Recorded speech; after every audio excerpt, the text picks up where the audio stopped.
নির্মম অত্যাচার, নির্যাতন, গ্রেফতার, হত্যা, খুনের মাধ্যমে গণতন্ত্রকে ধ্বংস করে এবং এক দলীয় শাসন ব্যবস্থা চিরস্থায়ী করতে চেয়েছিল আওয়ামী শাসক গোষ্ঠী।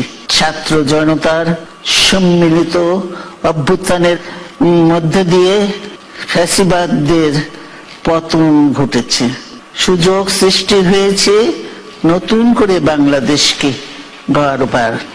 এই আন্দোলনে যারা শহীদ হয়েছেন, গুম, খুন, বিচার বহির্ভূত হত্যার শিকার যারা হয়েছেন, তাদের তালিকা প্রস্তুত করতে হবে।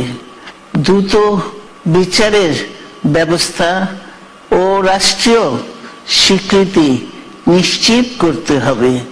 প্রতিটি পরিবারের সম্মানজনক পুনর্বাসন ও নিরাপদ ভবিষ্যৎ নিশ্চিত করতে হবে।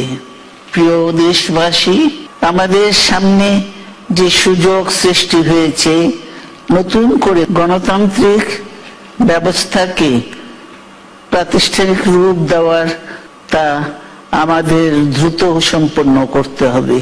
কর্মসংস্থান সৃষ্টি করতে হবে, জনগণের নিরাপত্তা নিশ্চিত করতে হবে।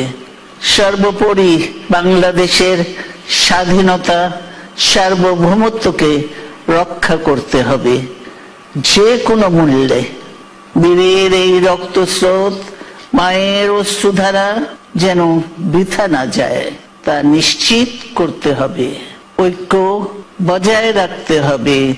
আসুন আমরা সবাই মিলে শহীদ জিয়ার স্বপ্নকে বাস্তবায়িত করি কোটি মানুষের নতুন বাংলাদেশের নির্মাণের স্বপ্নকে।